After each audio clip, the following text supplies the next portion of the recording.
Welcome to the first ever real episode of This Is Our Year, the New York Sports Podcast. I am your co-host, Michael Kurland. Joining me as ever is my better half, Douglas O'Keefe. Oh, you're too kind, Mikey.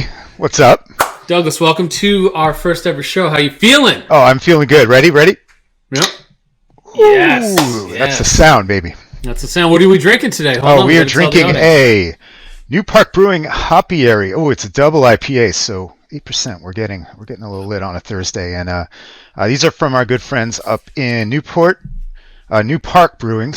Up in West Hartford. So I was gonna say Newport. Cheers. I didn't know we even had a brewery out here.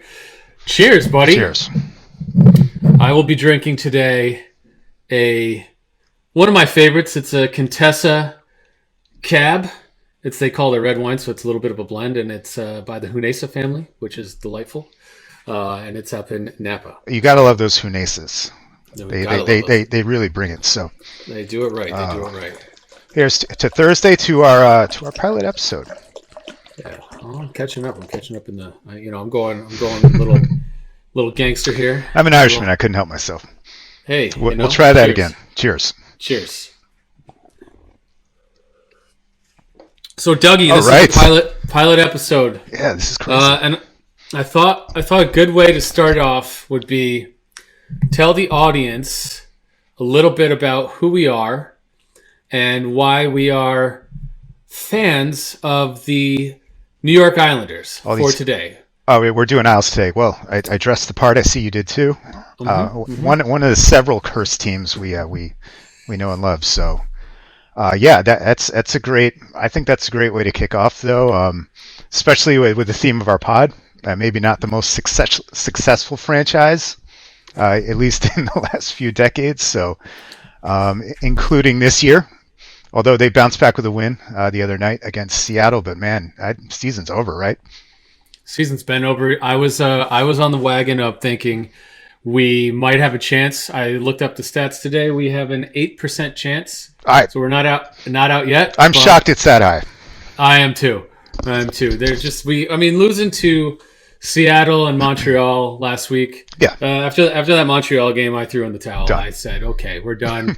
We're done. So I guess let's just tell everyone the background premise of the show. This is our year, the New York Sports Podcast, for two early 40s gentlemen that grew up watching New York sports their whole life, and pretty much for the exception of one team, cheered for all the underdog New York sports teams.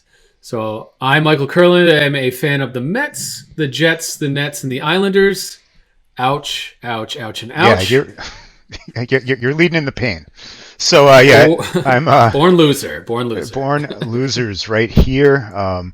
We are in our early 40s, but we've seen some cool stuff, but it's been a long time.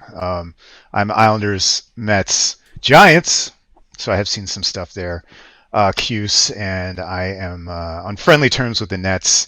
Don't care about the Knicks, so just as a background there. But yeah, man, the Isles have really almost literally always been in my life. I could go back to the mid 80s when I started school in first grade out on Long Island, and that's right. Where were you living on Long Island? Let's give you some street cred. Yeah, man. I was in Manhasset. And for those who are aware, North Shore, Long Island, very very nice town. And very nice town. Yeah, man. I first grade sat down in class. Wow, this is school, right? And you make friends, and start a friendship with this kid named Brian. And it was awesome, man. And he said his dad was famous, and I was like, "Oh, that's cool." So, we're doing our thing in first grade, but I remember my dad doing a double take when I said the name of this friend I had made, Brian Trottier, and he's like, "Brian Trottier, what?" And was he repeating the first grade? Yeah, right. And so this was Brian's son. All-time leading. For those that don't know, all-time leading scorer of the Islanders. 4 cups, if you're obviously. To this pod, yeah. If you're listening to this pod, you probably know who he is. Yeah. And this was just to put it in context. This was like 85 or 86. So they were just rolling off their 4 cups. Still a juggernaut, but kind of fading a bit. So I personally, I don't know about you. I don't have any actual memories of those four cups. Do you? I have zero memories Yeah, of the four same cups. here. I was a little too young. I was 0 to 4, and I Exactly. think I what were you like, 1 to 5 Yeah, or dude. something like that? I have a year on you, I think, and yeah, I have zero recollection of that stuff. I quickly was told about it, obviously, learned about it, started going to games. I have so many just memories of that era that are fun. Not even just Islanders games, like they would get us backstage to like WrestleMania. Went to like 2 and 3 back in the mid '80s, I think. He was the kid who had Oh the. wow. He was the kid who had the. He was that kid that you hated. He had that entire GI Joe aircraft carrier set Oh that I wow. always wanted. So Did he have the robot Rob from yeah, for dude, it was Nintendo? basically Yeah. like what was that, Rocky 3 or whatever? Uh When huh. Uh yeah, huh. exactly. I mean, and that was like the same year too. It was peak '80s. Loved going. Loved going over to his house just to play and stuff. But Speaking of Rocky 3, not to interrupt yeah, you, no, go. but I always had a problem with that one because Mm, Stallone in the first two is a bumbling yep, idiot, and then in the third one, he becomes this like eloquent he's speaking all Hollywood. boxer. Yeah, and I'm like, wait, he was slurring, and then he goes back to like being punch drunk, and then he's not. The whole curve of the whole Rocky thing. Well, Anyway, great well, no, movies. I mean, he might have had an early onset CTE there, by Yeah, 4, right? When we right, were, right. bringing Russia together. Topical. That's right. I know. But Seriously. yeah, not to speed this up and not to go off tangent here. I actually moved away from Long Island in the late '80s, so I totally lost track with Brian Jr. I don't know if he's actual junior, but Brian. I actually ran into Senior a few years ago at an Islanders game. I went upstairs and found him because it was alumni night or something. Said hi, and he's like, "Yeah, man, you gotta connect with little Brian." I'm like, "Yeah, I'll do it. I'll do it." Never did it. You know how things are. Like I don't think I was even on Facebook at that point. So, but yeah, just great memories. I another weird thing, real quick, I remember about that whole thing is that he tried to launch a skating rink that was based on fake ice. It was called Glice, and I remember like you would skate around on it. It was cold, but if you like fell down or if you touched the ice, it was just like these weird shavings. It's kind of a weird setup and pretty much tanked. But Yeah, I was gonna say I've never ever heard of yeah, Glice. it did take off. It was like the Betamax, Yeah, right? dude, yeah, Great technology, but yeah. It's bad marketing. maybe someday when we run out of water. But one thing I do want to mention about my Islanders fandom though is like I moved to the South. Like there was no hockey in my life for like like a few years until that '93 run with Pierre Turgeon, Glenn Healy, and all those guys. Every game on ESPN that spring of '93 completely brought me back into hockey. And actually, I've been just obsessed since then. You know me. I'm with the Isles. I'm probably the most tapped in, right? Just like knowing all the prospects, like reading the message boards, like even more than the Mets and the Giants. So hockey's my stuff, even though like I didn't really have a chance to play it down in the South. By the time I came back to the Northeast, we were in full Millberry mode, and Ugh, yeah, it's been rough. ugh. It's been real rough. Did you? I can't. I don't know the timeline. Did you miss the Spano years, or did you come back just Oh in no, time for just in those? time for the Fishermen, just in time for Spano. Those other the Gluckstern years, the years, Ugh. the time they almost traded Palffy to the freaking Rangers. Oh, Yeah, Milstein as well. yep. Ugh. A brief renaissance in like '01, '02 with Charles Wong, Michael Pekka, Yashin, Yeah, yeah, and yeah. Well, we can get into that a oh yeah, little we later can. because those are some good stories. So yeah, dude. My whole extended family is Rangers fans, by the way. I'm used to being surrounded by Rangers fans. I'm surrounded by Rangers fans up here in Connecticut. Love my Owls though. So Love the Isles. Great. yep. Well, that's great. Thank you for sharing. And just a little background on myself. I was born and raised in Connecticut, and my father worked for Kentucky Fried Chicken of Long Island. in Hauppauge, which you look at the pronunciation and the actual spelling, and they do not make sense. But that's okay. That's how you say it. And that's how you say it. And so he was VP of something over there. And growing up, we had season tickets to Nassau for the Isles. And my dad was a diehard Isles fan. And we would go to the games as a child once a year. He would get tickets for some like random weekday night, and he'd take my grandfather who lived with us and my sister and I, and we would drive out to the Marriott. As you all know, if you are an Islanders fan, you've been to that Marriott. Did he ever visit Champs with you guys as kids? It wasn't Champs. It wasn't Champs back when we were kids. Oh, true. That makes sense. Like we're champions. The Marriott restaurant or whatever the crap it was. Beautiful Uniondale, Long Island. Yeah, exactly. So Grandpa would take us out. We would get a room at the Marriott in Uniondale. We would go swimming, and then we would eat at whatever it was the closest Italian restaurant that my grandfather could drive us to was for our 4:00 dinner, and then we'd be there, right on time for the 7 p.m. Puck drop. That hasn't changed in 40 years. Oh, that is awesome. So, yeah. And was it a lot of games, or is it just like once or twice a year? We would go once or twice a year, but he stayed out on Long Island more often than he came home, and he would, I'm sure, use those season tickets quite often. And we never got to experience the playoffs as kids. It's a running theme with the Islanders, right? Right. Well, it's a running theme with. I mean, the last couple of years, but excluded. Right. Yeah, we're about the only thing to cheer for in New York lately. Everyone else has been complete garbage, which is why this is our year. That's podcast.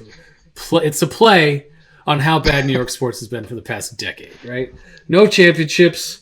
What was the last championship? Was it the Giants? It's Giants in 11. Yep. Unless I'm forgetting a Yankees World Series, but I don't believe I am. I think they're 2009. Yeah, they're on a pretty good dry spell for themselves. Mets haven't won since '86. Isles since what, 83, Rangers 94, yeah. Knicks, 1970 something. 60s, I want to say. I mean, they don't count. The Jets are 69. And Nets never. Yeah. The Nets haven't won since the ABA, so do we even count the ABA? I would if I were you. Yeah, you had Dr. J. Yeah, we had Dr. J. That worked out. Represent Nassau Coliseum. Mm-hmm. This is true. So the New York Islanders, let's catch up now and talk a little bit about this year, and then let's share some stories. You guys listening, two of us are here, and there's literally dozens of other of you guys Islander fans out there, so it's really great to have you. But look, it's a shit year, right? But we've had so much going for us, and it's ironic that it started right when we thought we were hitting another bottom, right when Tavares left. We don't say that name here. I believe we still call him Pajama Boy, the snake. Is that accurate? Yeah, I can roll with that. Yeah, I like Pajama Boy. I don't think I'm just topping myself off over here. It's got a lot of memories to talk about. So, yeah, we all thought it was going downhill, and then Lou came in and brought in Trotz, which was honestly a boom. My God. And Matt, one of our engineers, probably revels the day that they let Trotz walk after their Stanley Cup because he's a Capitals fan. But we've had him for the last, I think it's 4 years now. And this is the first year we have. Yeah, I can't see him going anywhere. But I will tell you who I'm starting to think should go. Uh-oh. Is old Lou. Old Lou, come on, man. Help us out here. It's trade deadline. I mean, if there's anything interesting to talk about right now, it's what Lou's going to do in the next. It's by the way, it's weird that there's another month until the trade deadline. That seems late. But it's February. It's February, and this is what I always say about February. It's like the month that they pause sports because there's nothing. Yeah, dude, we're really launching at the right time. People are really dialed in right now.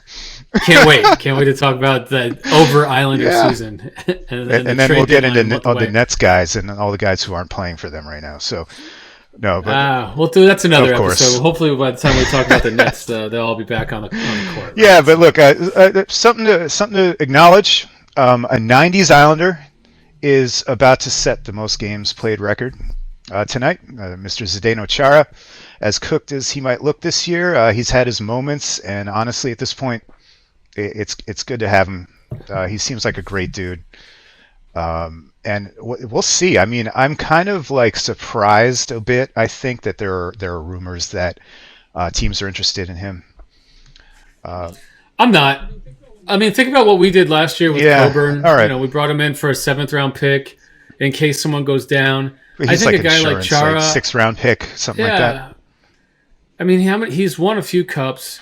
He definitely is, a guy that can still kill a penalty, block a shot. He's kind of down to just like standing there and waving his stick around. Yeah, but he can still block shots. And then intimidating you in the scrum. Like, you want to go? Like, nope. Yeah, you don't. I mean, you don't want to get hit by the guy. You still don't want to get hit by Chara. No, at this point. It's just not optimal if he's skating. Put it that Correct. way. I think you and I could both skate past it at this point. Yeah. But we'll see what happens at the trade. Oh, and by the way, right now I'm pretty sure only professional athlete who is older than me. So, cheers to you, Big Z. Brady retired. Yes, Brady that's retired. right. Cheers to Big Z. I think you're correct. There's no more Julio Fernandez. No, there should be. Anyway, you see rumors out there. Who knows if this is true? Because Lou keeps everything close to the vest. That's his MO. But yeah, you even see Bailey discussed with term left. Obviously, Cal, Clutterbuck, and Varlamov. There might be targets. I say sell away. They're actually going to have they're going to have cap space this summer for once. These are imminently replaceable guys. I love Cal. Even Varlamov's been great. I think he gets underrated. I mean, everybody loved Robin Lehner, but you can't argue with what Varlamov's done in the playoffs. And I think people or contending teams are really gonna like kind of need to look at that. And that's like Florida. That's Colorado. Well, Vegas. Yeah. I mean, I believe Leonard's out for the year, or he's out for an extended period of time because hockey doesn't announce those type things. So, I mean, if you can get a king's ransom for Varlamov, take it. He's replaceable. You don't need a $5 million 1A 1B. I don't think. I think Sorokin is tired. I think he needs. He's definitely hit the wall. Good backup. Oh, dude, he's given up so many short side toy. Yeah, it's weird. He gives up the easy ones here and there, and then he'll make a ridiculous save though. Like, he's also playing with a really shitty decor. I mean, we got Aho out there, who God bless him, but he just looks too small. I know that's small. Like turns the puck over. In the maybe he'll settle down, and like I actually like the way he can move the puck, but compared to like Green and Chara, but guys like Green, Chara, hopefully maybe one of them next year. But maybe as your 7th guy, but not as anyone that's holding down a normal amount. This team desperately needs a left-handed defenseman, though, for next year. No, you know who's a free agent is Nick Leddy. I will say you nailed it this year. Very early on, I was very, excited about the season, and I thought, hey, we're gonna be okay. I liked Paul Marion for Eberle. I thought that was a great trade. Obviously, I was wrong. I didn't hate it either. Let's be real. Yeah, I did. I thought Bailey was going to produce. I thought Chara was going to play on the third core. And we've had everything go wrong that could possibly go wrong this year. But at the end of the day, now that they're full strength, they still look like shit. And missing Leddy, missing Taze, and even missing Eberle has been the downfall of this team. And that's why I say, come on, Lou. Like, to your point, we got a month left. Don't be sentimental. Yeah. Cal can go. Sergey can go, or Semyon can go. And so can Green and Chara. And, I was even listening to another podcast today talking about Mayfield. Dude. And you brought this up the other day, The season 0, which you guys maybe will hear someday. But yeah, that was our big talking point with the Owls. I think they can get a haul for Scotty Mayfield. I think so too. And so if you can get what you think you can get in there, they're all replaceable, then do it. Get the capital, and if you have to turn that capital into Chychrun in the offseason or, sign Forsberg in the offseason. That's the dream, right? It. Come on.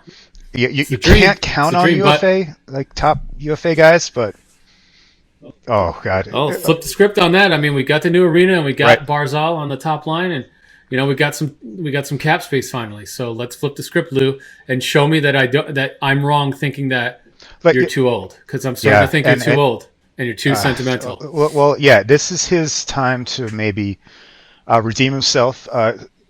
He's had some, obvious blunders. I think his original sin was reacting to Tavares leaving by throwing out those 4-year contracts to Hickey and Komarov. A ton of term, but a ton of money, and you can point those moves to why he had to deal Tays, which is the one that really stings right now, right? Because he is Jesus. He's in the Norris conversation right now, and He is, and he's a great offensive defenseman. I don't know. Colorado doesn't play the of same course game that not. we And do. when Taves was paired with Mayfield during that first run to the conference finals, it did always seem like they made more mistakes, or like just glaring mistakes, right? Like when they fucked up, they fucked up. But God, Yep. this team misses that. I'm actually not. I don't think we need to get Letty back. Like I think he's pretty much washed too. But they desperately need a guy in that mold. I think that's why they're playing Aho right now, just to see if they can get anything out of him. If not, I'm excited about Robin Salo coming up. I think he has a spot in the top 6 next year, but that means one of those spots, one of those lefty spots is filled, but they have to find another. Yep. Yep. And I think that's plenty for us to talk about down the Yep. road. But segueing currently, let's talk about some more fandom stuff. Let's give these fans a little bit more of where we're coming from and why we've been Yeah. some tortured Isles fans, and we're always Oh hoping God. this is our year. About the Isles, or we Yeah, what's your favorite? What is your favorite Isles game you have ever Oh, attended? that's a great question. Wow. That is a Did great you have question. one while I think about it? Let's see. We've been to so many. We went to. I'll tell you, and I think we pretty much, as adults, been to every game together. Yeah. Except sans the last like 8 years because of me Right. living in California. But even then, I mean, we were at the last playoff game at Nassau That's the first Coliseum, thing I right? thought of. When, The 2015 Game 6 against Caps. God, who scored yep, the overtime goal? Was it Pajama Boy? Uh, maybe. I don't know, I don't but know, but that place yeah, went I nuts. don't think we're gonna top that in terms of our memories. I mean, that was supposed to be the swan song for. Well, we didn't want it to be the swan song, but it ended up being the game before. The Pause. last home game before they moved to Brooklyn, right? By the Yep. way, I love that team. Yep. That team, it's just a really, really frustrating end. I think Garth screwed up at the deadline. He didn't add anything at all, and props to Matt. The Caps were nasty that year too. I mean, that was a great series. Well, that game. Yep. Oh, I he thought almost Matt was jumped going to in. chime in and talk a little shit there. I think that last. I remember that last game very well. Game 7. We were in DC, and I was in Long Beach. I had a big trade show, and one of our they're like we're their client. So one of our providers was at the trade show as well, because we sell different things but to the same group of people. And we're at this trade show, and we just left the trade, and they're Canadian, and we just left the trade show and we went to the bar and we watched Game 7, and I was so dejected because I think we had less It than was. 20 shots in It's that game. becoming a theme, and we can connect this to other ones, but it was a typical Islanders Game 7 effort. I think you're right. We Yeah. had under 20 shots. We actually got a random goal, and I think I want to say tied it up or got it within one in the third It was period or something 1-1. like that. But and then Yeah. Franz Nielsen missed an assignment, and Kuznetsov buried him, and that was it. And Yep. it very very similar to what happened last year with the Lightning. Uh, you wanna talk about where we were for that? We were at my wedding. We were at my It's rehearsal dinner. literally your rehearsal dinner. I'm ducking into a hotel room trying to Yeah. get peeks of the game, like in and out. Oh, Yep. Well, we're at my rehearsal dinner the night before my wedding, and my wife was very clear. I don't I don't want you guys standing around the TV in the bar watching the game the whole time. And I was like, sure, honey. And I then turned to Hans, the hotel manager, and I said, please make sure that the Islanders game is on this TV. And please also make sure that it's known that I did not ask for that to happen. Put it all on me. He said, I got your back, I was like, buddy. dude, I'll take it. Yep. And he put the only TV in the entire, we had rented out this entire boutique hotel. And the only TV in the entire hotel, besides in the bedrooms, was on with the Isles Lightning. And everyone was sneaking in. Yeah, me and Doug were sneaking in. Not everyone else is not diehard. Like what the hell is wrong with these dudes? But yeah, well, you're about to get married. What are you thinking about? The fucking let's take a step back. I mean, it's been a fucking great ride the last 3 years. I would argue every year under Trotz, they've done more than basically the franchise has done the last 30 years. And absolutely, I do want to touch though on, you brought it up before, and I think this is a point that the audience needs to know, that in 2001, when Wanton came in and we traded for Yashin, we traded for Pekka, we not picked necessarily up good Osgood trades, on the but we did them. You know what? We did these trades and we picked up Osgood, on the whatever that waivers was right before that was the start huge. of the season. And we started off, that was the last time we started off on a 10-game road trip to start the year. If you recall, it was a crazy road trip. I believe the Coliseum was getting like some minor upgrades because they never did any major upgrades. And so we couldn't start at home for 10 games. And that was the year we went on the road and we went like 10-1. We lost to Detroit right before we came home, right? And then we had the home opener. I think we also played Detroit. I know you're going home with and this. home. Yeah. So first and foremost, Doug and I were what, 22? Yeah, 2001. Sure. We had something like that. Yeah. So I was 22. Doug was 23. I had just gotten my first kind of real job, and I think the same. Yeah, I was true in for you, some Douglas. sort of cube corporate hell for sure. So. Yeah, we were some cubicle with some computer. Yeah, we were grinding. And what did we spend? What did we spend our hard-earned, $30,000 a year on? What was the only thing that Isles we spent our partials, money baby. on? Yeah, we bought Isles partial season tickets, literally on center ice. But dude, the last season, we were up building. with the other drunk idiots. It was incredible. It was amazing. And I guess we're not going to talk about what happened at that. Oh, we are. I wanted to preface that. So there was about our other 4 Islander fan friends that we grew up with. We all pooled our money together because we couldn't afford it all by ourselves. But if you pooled, we had 3 tickets. That's right. It was 3 tickets and like 5-6 dudes, right? And we had a draft. Dudes, yep. Center ice. Yep, it was me, you, Raph, and Paco, we had a draft Jed, for like the tickets, right? Like somebody else. You get this game, I get this game. Draft for the tickets. Oh man. Yep. We had a draft to see who you got to pick, whatever game you wanted to pick, and me and you, Doug, and Jed, won opening night. We were the 3, and we and anyone that knows 2001 Nassau Coliseum will really appreciate this. We go to the game and we tail it. We were in Doug's 1997 Jeep Cherokee, 95. which I believe you still 95 Jeep Cherokee, which I believe you own still to this day. Have you given it up yet? Sadly, it made it till like 2018. It just pour some out. It just refused to. But so we're in the early years of Doug's 95 Jeep Cherokee Sport Red. Legendary. In the parking lot.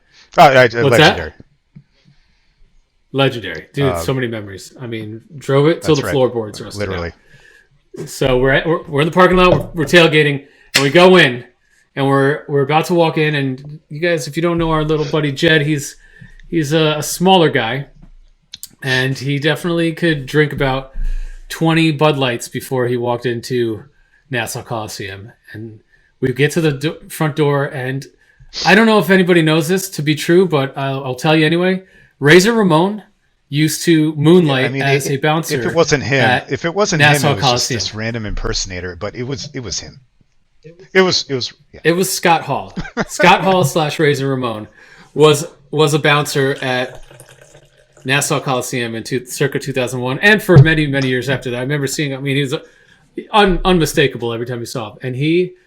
I think it was right before. No. I do have to correct you here. We got in. We made it through the first period. Like I remember that this was right after 9/11, of course, and home opener. I totally remember like the big flag, like on the ice, all the pregame festivities. I think the Owls like came out charging and scored on the first shift.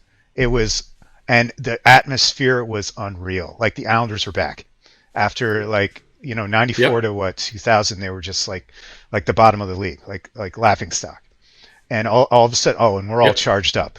Sorry. So back to you on. So we go out in between periods because we were all not as smart as we are these days, and we all smoked cigarettes. And if you smoked cigarettes back in the day, you know how you had to go outside in the little gated off area at Nassau. And then we tried to come back in, before the period started, and I got in fine. Doug got in fine. Jed, not so much. Jed was asked to leave for being too drunk. I'll never forget it. Razor Ramon pointed. This was a crowd of people, right? It wasn't just like us approaching the door. Crowd of people pointed out, you, over here. Yep. And whatever his problem was, he wasn't getting back in the game. He had to go to Champions. One thing about that I remember, and listeners will like this. The only time I ever interacted with Bobby Nystrom was that moment. I saw him while Jed was like pleading his case with this bouncer, basically. There it is. Nice. For those who can't see, Mike's got the Nystrom jersey on, or the shirt at least. But I'll never forget this. I did a double take and I see Bob Nystrom walking by, and I'm like, hey, what's up, Bobby? And he's like, hey, how you doing? It's like, that was the time I talked to Bob Nystrom while my friend's getting booted from the game. For being visibly drunk, apparently. So, he was pretty drunk, but I don't think he was any drunker than any of the rest of us. Solidarity, though, right? We all walked across the parking lot to Champions. We could have all gone back in. I think the Islanders lost in like overtime or something on some bullshit. But oh man, so many tailgates. In that old parking lot, like lit my SUV on fire once trying to grill in like 2-degree weather in February. I was not there for with that those one. winds blowing around. Anyone's tailgated out there. Oh man. So yeah, God, I could sit here and talk about the Coliseum for hours. But yeah, we're Islanders fans, baby. We are definitely Islanders fans. Well, you still owe me, Doug. What's your favorite game? Okay, so I mean I kind of want to use that as twisted as that was. Yeah. Okay, what's your second favorite game? So now I'm trying to think of one that wasn't that game 6. I know we went to a couple of playoff games back in those days, but I don't think they ended well. Nope. No, they didn't. But I'll remind you of this. I'll remind you of this game. It was the year after Tucker had laid out Pekka. They wanted to murder the Leafs. And we were there the first game that they played the Leafs at home the following season, because we did this season ticket purchase for, I think we did it for 2 or 3 years, and so me and you were there, and we were definitely with Raph. Do you remember this? If I know where you're going with this.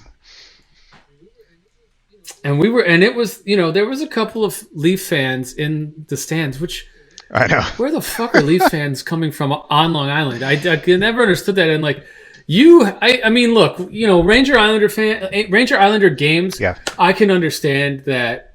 There's probably gonna be a fight, and if you get in a fight in a Ranger Islander game, you're looking for it. I've been to numerous Ranger Islander games. Yeah, same here. At the Coliseum, at the Garden too. You'll hear shit. You get to talk shit too, but like you have to be pretty much looking out for it. Unless you're sitting next to an asshole that's like dumping beer on people. But yeah, I totally remember what you're talking about now. This guy was like parading across the concourse like after the game. He was wearing a Tucker jersey and a Leaf hat.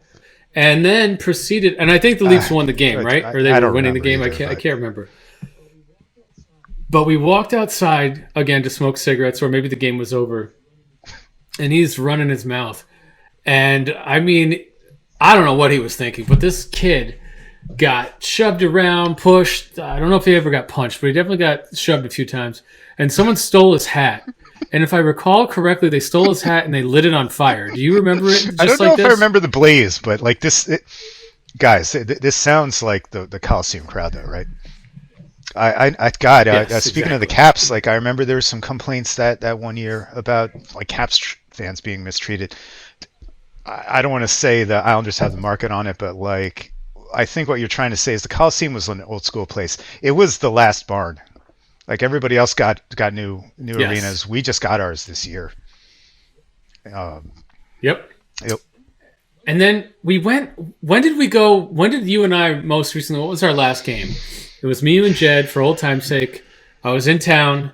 I want to say it was 2 years ago. Oh, I actually. God, that was a good game too.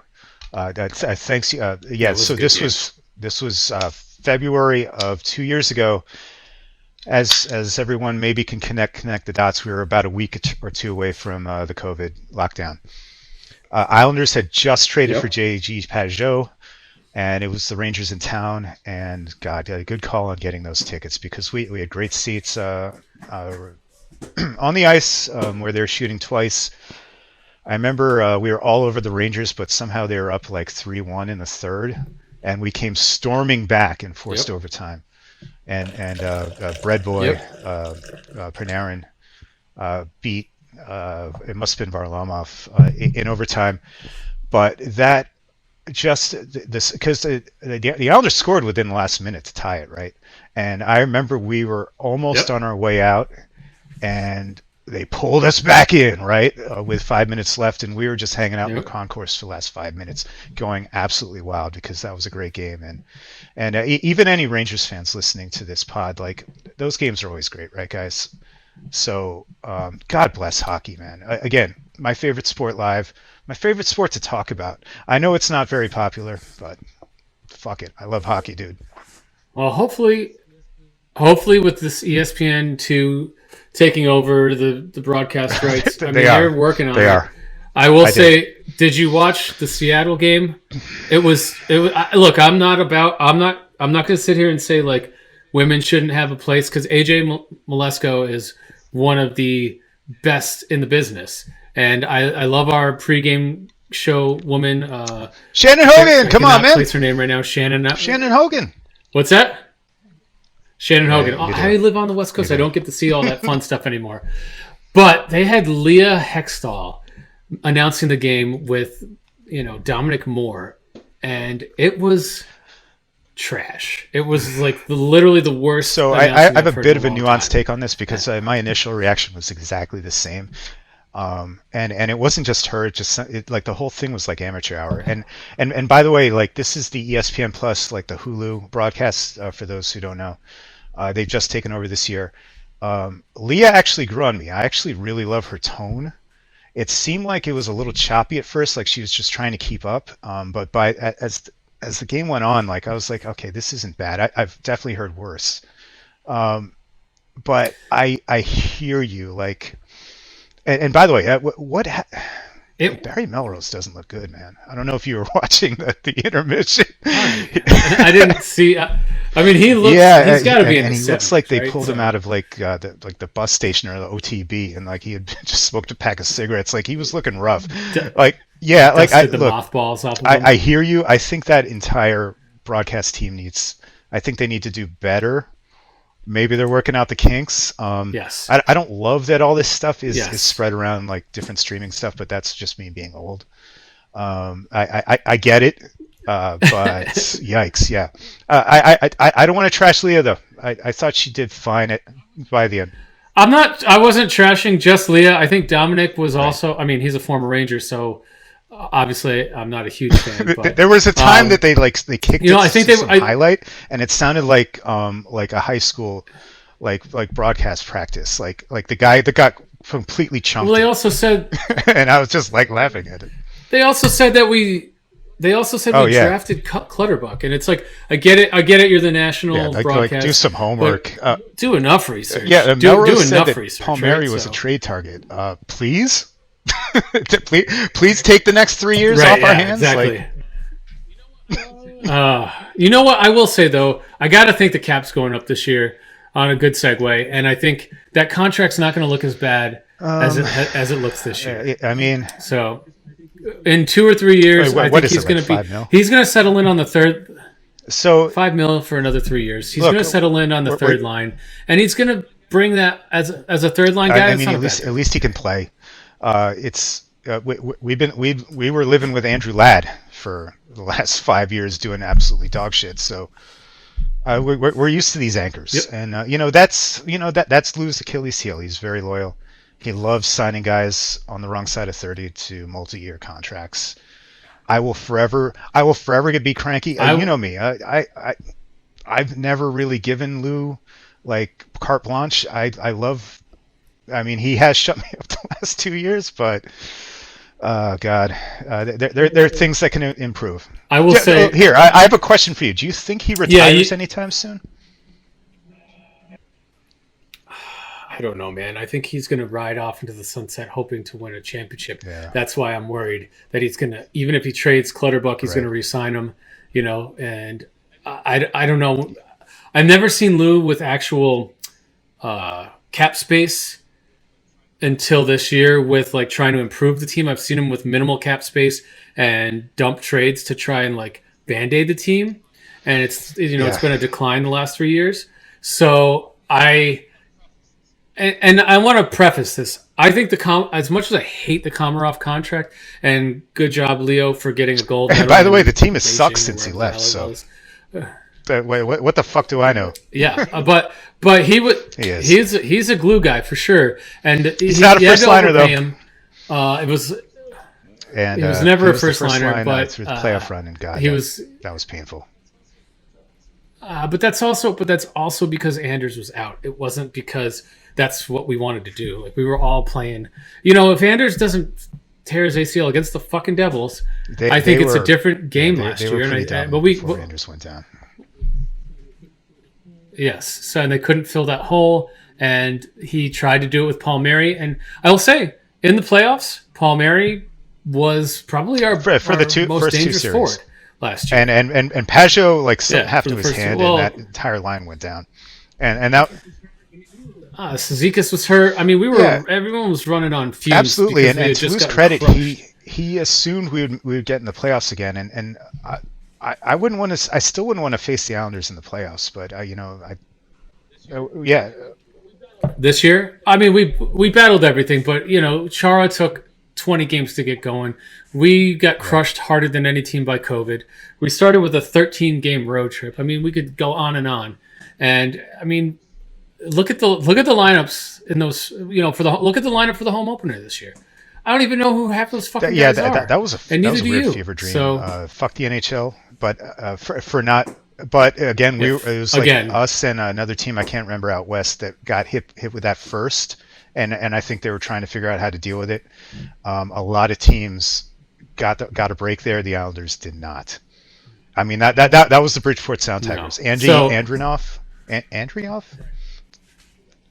Right. Whoever. Hopefully he never plays for us again. So, but yeah, man, I think to talk about Lou a little bit and going forward, I don't think he'll retire. I'm not saying after to this answer your year, question, but and I think he feels like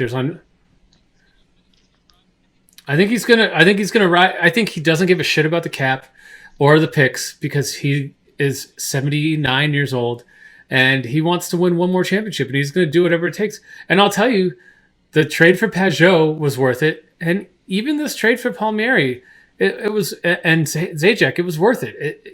Maybe we didn't want to re-sign Palmieri. I was for it, and I don't think that after 4 years we're going to look back and say it was a terrible contract. We've had worse. I don't know. I was hoping Bailey would be the guy, not Everly. God, what was I going to say? I just totally lost my train of thought. But wait, we'll see how he reacts to the deadline. And it's not like he hasn't tried. He offered more money than the Rangers did for Panarin. He went after Mark He Stone did. He had a really plan that hard. year. Pacioretty, another trade that almost happened. Obviously Tavares, I think they offered more money there. So sorry, Pajama Boy. It's not a lack of trying. So like, yeah, I'm not completely anti-Lou. I just you can't keep extending everyone though, and I think it is time to say goodbye to some guys. I agree, and I think those guys consist of, Green, Chara. As much as I want Clutterbuck back, I just, unless you're getting him for 2 years, 1.5 million, I don't see that being a good fit for us anymore. He's on the real wrong side of 30, and they have him, Martin. I Yeah. mean, Martin can barely get up and down the ice. Zekas is finally getting back into form, and you got Ross Johnston for pennies on the dollar. Let that guy fill in on the fourth He line. is. He's more than Go capable. ahead. I know.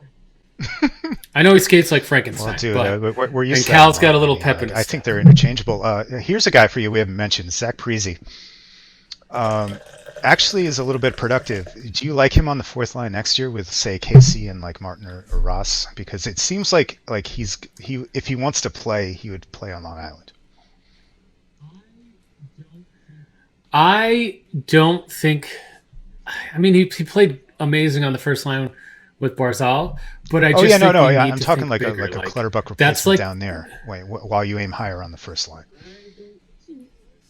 I don't think so because you have Ross Johnston already. Like what you've kept this guy around for already, 4 years, and you got him for another 4 years or three after this.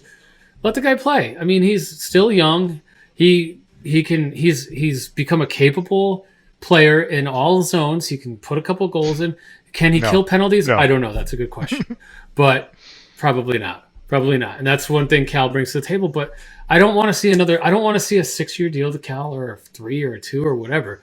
We've already given Casey 6. Yeah, I agree. We got another 2 years of Martin. The After best this fourth one. line in hockey is over. It's that's over, fine, yeah. and they just got old, and they took a beating. Like, I mean, Casey They all Cizikas are. is a friggin' They all are warrior, not. the guy to detach. You know what I heard on the They all I are. read on the message board, a message board recently. It's interesting. A Gary, Keith, and Ron scenario with like a couple of them. Like, can you imagine Matt Martin in the booth with like maybe Casey or Cal, with Brendan in the middle? I mean, that'd be amazing. Yeah, I mean, we'll give it a couple of years after we win a cup. I'm happy to entertain that, but the current state is, I just think, Cal, I love you. You did a lot. You did a lot for the team, but I think hopefully we can get a good pick for you, and we don't need to be paying top dollar for fourth liners going forward. As far as Zach's concerned, if you want him as your, if you want him for your 13th forward that plays, 40 games, and you interchange him with someone else so that he can be more effective, I'm not opposed to it because he can slot up and down the lineup, and he's capable. It's kind of weird with him. It's like the opposite of what you would expect. He can. It looks like he can still skate, but he either forgot how to shoot and score, or is just cursed. But well, he's an undersized guy that always he's tough as he nails, plays the same game as Lee. In front of the net. Yeah, he's tough as nails, but he's like my size, and he gets crushed, but he's got good lower body strength and can keep. That goal against Seattle was case in point. I mean, he's to the point where he got knocked by the defenseman into the goalie and still ricocheted the puck into the net. Greasy goals. That's what we do. Nice little goal. So, yeah, greasy goals. But I'm all for trying to upgrade everywhere we can. We have a nice little nucleus with Barzal. I think Beauvillier will bounce back. Nelson's a great second line center. Our center core is down the middle, great. Our top 3 defenders are great, and if we keep Mayfield, we got, we can pair him on the third defense, and we can put Salo with him, and we can sign ourselves or trade ourselves for another lefty defenseman, and then our defense is locked in. But we need the sniper. Same old next story, to Barzal. just like with Pajama Boy, just like key. with Yashin. I mean, there's never really been a scorer on the Islanders since Ziggy, right? Or the scoring wing, that is. I know we got to maybe start to wrap this up, and this is a lot of Isles content, but God, Noah Dobson is becoming a force offensively, and and he's holding his own with being paired with Zdeno Chara. Uh, Anything to take away from this year, he's progressed. Not as much as maybe Wallstrom has, same draft class, but God, I love Dobson's game right now. I think that you bring up a really good point. Dobson, Wallstrom, and Kiefer Bellows. Kiefer Bellows is going to be a regular next year, and that's why I don't. That's honestly why I don't want to re-sign Parisi, because you can slot Bellows with Bavillier and Nelson on that second line. You can keep Wallstrom on that third line with Pajot, or you can try and bump him up to the top line with Barzal, and then you can slot Palmieri down there with them. I know that's kind of two right wings that are interchangeable. Then I think that's the key. We can move on from Bailey. God, he's been here forever, and I've talked shit about him forever. And he has. It's been quite the career trajectory, right? But in the end, I still think he's a soft player. I'm sorry. Yeah, I think he's a very smart player. I think he's a very veteran player. I think if we had a sniper on the top line and we had, a great second scoring line, he would be a perfect left wing for Pajot and Palmieri on that third line. If we could do that, but at $5 million and $5 million and $6 million, is it 3 years or two? I don't recall. $16 million third line. That's.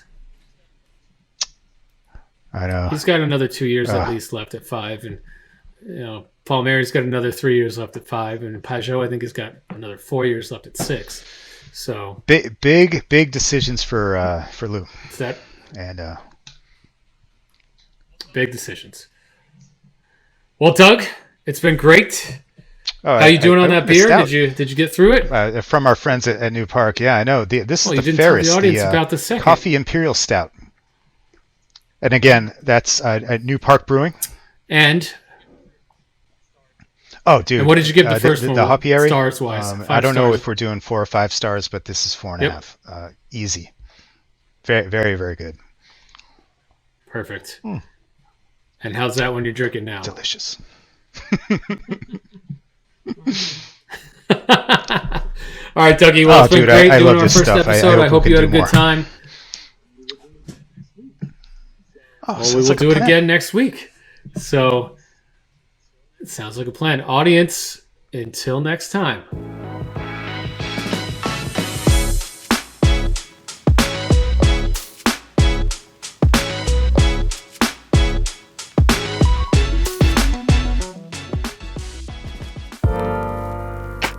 This podcast was produced by Heartcast Media.